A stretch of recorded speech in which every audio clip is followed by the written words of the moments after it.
남방 유다의 끝자락에 활동했던 선지자가 바로 스바냐 선지자입니다. 히스기야 왕, 그리고 가장 악했던 므낫세 왕, 55년간 통치했죠. 므낫세, 아몬을 지나 요시야 왕 때 활동했던 선지자라고 말씀하고 있습니다. 이 요시야 때는 예레미야 선지자가 활동을 시작을 했죠. 그리고 이 예레미야 선지자는 남방 유다가 멸망하는 여호와의 진노의 날을 모두 다 보았습니다. 므낫세의 죄가 깊었습니다. 그래서 이스라엘 백성들은 돌아오지 않고 그 깊이 빠진 우상 숭배에 그들은 머물러 있었다는 거죠. 그럴 때 스바냐 선지자는 너희들 여호와를 떠나지 마라, 그리고 여호와를 찾으라, 그리고 여호와께 등진 삶이 얼마나 비참한지를 너희가 알지어다 라고 그렇게 책망을 하고 있습니다. 그러면서 이제 오늘 본문 14절에서는 여호와의 큰 날이 가깝도다 이렇게 말씀하고 있죠. 여호와의 큰 날이 가깝다. 이 여호와의 큰 날은 어떤 날이라 라고 우리에게 말씀해 주고 있습니까? 그 날은 아주 가까이 왔다라고 말씀하면서 15절, 그 날은 분노의 날이요, 환난과 고통의 날이요, 황폐와 패망의 날이요, 캄캄하고 어두운 날이요, 구름과 흑암한 날이다 이렇게 말씀하면서 서로 짝을 이루고 있는 이러한 여호와의 날에 대한 것을 우리에게 가르쳐주고 있습니다. 이 여호와의 날은 결국은 하나님의 그 진노의 날이다 이렇게 말씀을 하고 있습니다. 여호와의 진노하시는 이유가 무엇입니까? 결국 하나님의 백성들, 사실 지금 이 심판 메시지는 누구에게 먼저 선포되고 있습니까? 하나님의 백성들에게 선포되고 있는 거죠. 하나님의 나라 백성들이 여호와께 범죄하고 있다는 거죠. 17절에 보면 그렇게 말씀하죠. 내가 사람들에게 고난을 내려 맹인같이 행하게 하리니 이는 그들이 나 여호와께 범죄하였음이라. 먼저는 여러분, 노아 홍수의 원인이 무엇이었습니까? 하나님의 아들들이 사람의 딸들의 아름다움을 보고 그들이 자기가 눈에 보기 좋은 대로 서로 섞이기 시작할 때 하나님은 심판하셨죠. 하나님의 아들들의 사명이 바로 거룩한 백성의 삶을 살아야 됨에도 불구하고 그것을 포기할 때 바로 하나님은 이 땅을 심판하셨다라는 것을 우리는 노아 홍수 사건을 통해서 잘 알고 있습니다. 결국 여러분, 누가 먼저 하나님 앞에 거룩한 삶을 살아야 합니까? 바로 하나님의 나라 백성들이었습니다. 그 하나님의 나라 백성들, 그러나 그들은 하나님께 돌이키지 않았습니다. 여러분, 특별히 죄악의 극치가 누구 때 이루어졌습니까? 바로 므낫세의 죄의 극치입니다. 그래서 열왕기하 23장 26절에 보면 하나님께서 히스기야가 개혁을 하며 돌이켰음에도 요시야가 돌이켰음에도 불구하고 그 백성들이 온전하지 못할 것을 아시고, 그러나 여호와께서 유다를 향하셔 내린 그 크게 타오르는 진노를 돌이키지 아니하셨으니 이는 므낫세가 여호와를 경노하게 한 그 모든 경노 때문이다라고 말씀하고 있죠. 하나님의 진노가 그들을 향하여 이미 확정되었다라고 말씀하고 있습니다. 그들의 삶의 목표는 무엇이었습니까? 그들의 삶의 목표는 어제 본문에서도 10절에 보니까 어문, 제2구역, 작은 산, 막데스 주민, 이런 내용들은 다 무엇이었습니까? 다 경제적인 어떤 목표를 가지고 있는 지점들이다라고 여러분 우리가 배웠습니다. 여러분, 이것처럼 18절 말씀 보십시오. 오늘 본문 18절 말씀에 보면 뭐라고 말씀합니까? 그들의 은과 금이 여호와의 분노의 날에 능히 그들을 건지지 못할 것이며 이렇게 말씀하고 있죠. 그러니까 그들의 삶의 목표는 무엇이었습니까? 은금이었습니다. 그 은금은 결코 여호와의 진노의 날에 그들을 숨기지 못할 것이다, 건지지 못할 것이다. 그럼에도 불구하고 그들은 우상을 숭상하는 이유가 무엇이었습니까? 그들의 우상 숭배의 목표는 바로 은과 금이었다라는 거죠. 여러분, 이것이 바로 이스라엘 백성, 하나님의 나라 백성들이 하나님을 버리고 우상 숭배로 쫓아갔던 바로 이유였다라는 거죠. 하나님의 지혜는 무엇입니까? 지혜로운 하나님의 나라 백성들은 누구입니까? 바로 그들은 이 은과 금에 영원한 소망이 없다는 사실을 알고 하나님께 마음을 드리는 그 사람들입니다. 여러분, 우리의 시간, 우리의 재정, 우리의 마음, 사실 누구에게 드려야 되는 건가요? 하나님께 드려야 되는 거죠. 하나님께 드린 것은 하나님 앞에서 남아 있습니다. 하나님을 향했던 마음은 하나님 앞에 남아 있습니다. 하나님께 드렸던 우리의 삶과 마음과 헌금과 하나님 앞에 드렸던 우리의 시간은 하나님 앞에 남아 있습니다. 그러나 세상 앞에 살아가는 그 모든 요소들은 바람과 함께 사라질 것입니다. 하나님 앞에 드려진 그 삶이 하나님 앞에 남아있는 저와 여러분의 삶이 되기를 주님의 이름으로 축복합니다. 여호와의 큰 날의 원인은 무엇입니까? 하나님 백성들의 타락이다. 하나님의 백성들이 거룩을 상실한 이유다.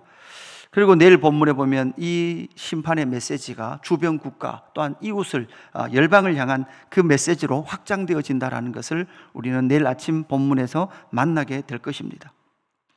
이 여호와의 큰 날 가운데서도 이 스바냐 선지자가 우리에게 주고 있는 그 여호와의 큰 날 가운데 회복의 그러한 길이 무엇인지를 2장 1절에서 3절까지 말씀하고 있습니다. 여호와의 이 큰 날, 여호와의 분노의 날, 진노의 날을 피할 수 있는 길은 첫 번째 무엇이라고 말하고 있습니까? 2장 1절에 보니까 수치를 모르는 백성아 모일지어다 모일지어다 이렇게 말씀하고 있죠. 먼저 모일지어다 이렇게 말씀하고 있습니다. 여러분, 모인다는 것은 무엇입니까? 그들의 삶, 그들의 시간, 이것을 드리며 그들이 모이는 거죠. 구약 이스라엘 백성들이 모인다라는 것은 두 가지 의미가 있죠. 여러분, 절기 때 모입니다. 절기 때 모인다는 것은 무슨 의미가 됩니까? 절기는 하나님이 이스라엘 백성들에게 행하신 일을 기억하는 거예요. 여러분, 저와 여러분이 주일날 모이는 이유는 무엇입니까? 하나님과 우리 주 예수 그리스도께서 우리에게 행하신 일을 기억하며 모이는 거예요. 하나님께서 창조하셨고 우리 주 예수 그리스도께서 십자가에 죽으시고 사흘 만에 부활하심으로 말미암아 우리도 하나님의 창조와 우리 주 예수 그리스도의 부활의 영광을 입었다라는 것을 기억하며 우리가 모이는 거죠. 그래서 모이라 할 때 여호와의 절기를 기억하며 모이는 거고, 또한 모여서 무엇합니까? 모여서 회개하는 거예요. 회개. 하나님의 그 창조와 구원의 영광을 잊어버린 채 한 주간 살았던 삶을 회개하는 것이 그들의 모임의 의미였죠. 요엘서 1장 14절 15절 말씀에 이렇게 말씀합니다. 너희는 금식일을 정하고 성회를 소집하여 장로들과 이 땅의 모든 주민들을 너희 하나님 여호와의 성전으로 모으고 여호와께 부르짖을지어다. 슬프다 이날이여, 여호와의 날이 가까웠으니 곧 멸망같이 전능자에게로부터 이르리로다. 요엘 선지자도 역시 여호와의 그날, 여호와의 날이 너희 가운데 가까이 임하고 있으니 그 여호와의 날을 피하기 위하여 너희는 뭐하라? 모이라. 금식일을 정하고 성회를 소집하여 그 백성들을 여호와의 성전에 뭐하고? 모으고 여호와께 뭐하라? 부르짖으라. 이것이 바로 그들이 살 날이다라는 것을 우리에게 말씀해 주고 있습니다.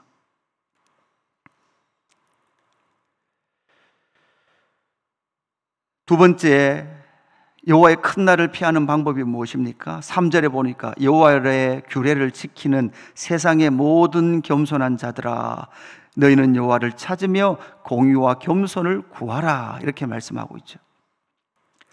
여호와의 규례를 지키는 세상의 모든 겸손한 자들아.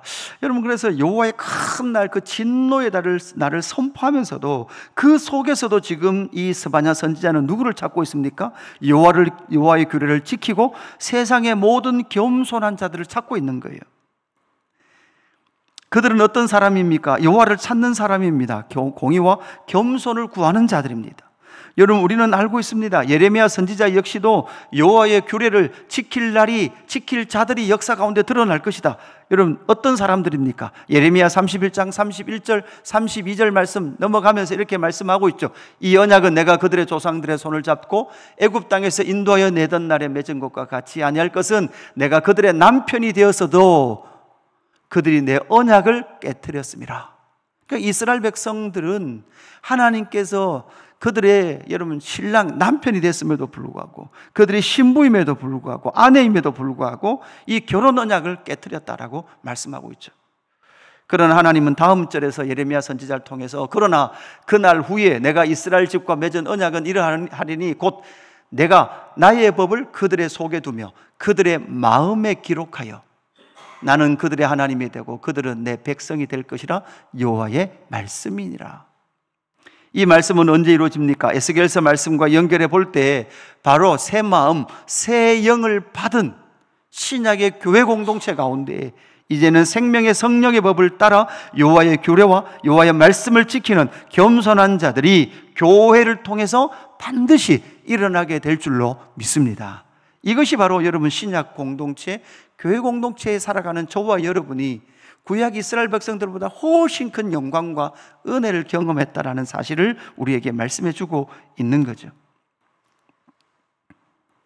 그래서 모이는 자들, 여호와의 규례와 또한 여호와를 찾는 겸손한 자들이 있을 것이다 라고 말씀하고 있죠. 그리고 또 하나 더 말씀드린다면, 그렇다면, 그렇게 된다면 3절 끝에 너희가 혹시 여호와의 분노의 날에 숨김을 얻으리라. 결국 여호와의 진노의 날에 숨김을 얻는 그들이 있을 것이다 라고 말씀하고 있죠. 우리는 잘 알고 있습니다. 시편 32편 1절 2절에 뭐라고 말씀하고 있습니까? 허물의 사함을 받고 자신의 죄가 가려진 자는 복이 있도다. 마음에 간사함이 없고 여호와께 정죄를 당하지 아니하는 자는 복이 있도다. 여러분, 예수 그리스도의 십자가의 은혜를 통해서 하나님께서 우리에게 하신 일은 무엇입니까? 우리의 죄를 가려주시는 거예요. 그죠? 의롭다고 불러주시는 거예요. 죄의 문제를 사하시고 우리를 그 죄와 허물에서 덮어주시고, 혹시 여호와의 분노의 날에 숨길 곳, 여러분 여호와의 진노의 날, 그 분노의 날에 숨을 수 있는 방법, 숨을 수 있는 분은 누굽니까? 바로 예수 그리스도의 뒤에 숨는 일인 줄로 믿습니다. 여러분, 그날에 우리의 의를 자랑하는 자는 심판의 대상이 될 거예요. 나 괜찮은데요? 나 의로운데요? 이런 사람들이 아니라 오직 예수 그리스도의 뒤에 숨어서 예수님으로 말미암아, 예수를 믿음으로 말미암아 그 은혜로 나는 의롭습니다, 이렇게 말하는 자들이, 예수 그리스도께 숨은 자들이 바로 여호와의 진노의 날에 숨김을 받는 자들인 줄로 믿습니다. 여러분, 오늘 이 말씀을 기억하면서 여호와의 큰 날, 여러분 우리에게 이 여호와의 마지막 진노의 날은 어떤 날일까요? 예수 그리스도께서 재림하시는 그 날일 거예요. 그 날에 분명히 나타날 거예요. 그리스도로 말미암아 숨김을 얻는 자들, 반대편에 그리스도를 인정하지 않음으로 말미암아 그 진노의 잔을 받을 자들이 분명히 있다는 것을 기억하시고, 오늘 이 하루도 바로 예수 그리스도의 뒤에 숨어 예수 그리스도의 은혜로 이 하루를 승리하는 저와 여러분의 삶이 되기를 주님의 이름으로 축복합니다.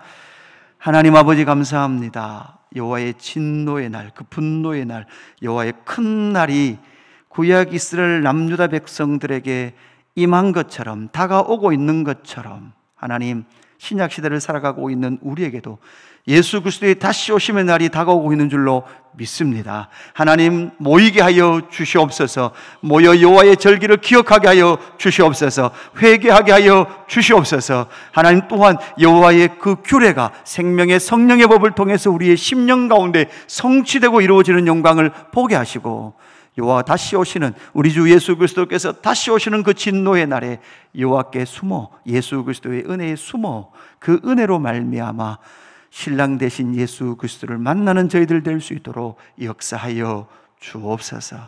감사함을 드리며 구주 예수 그리스도 이름으로 기도드리옵나이다. 아멘.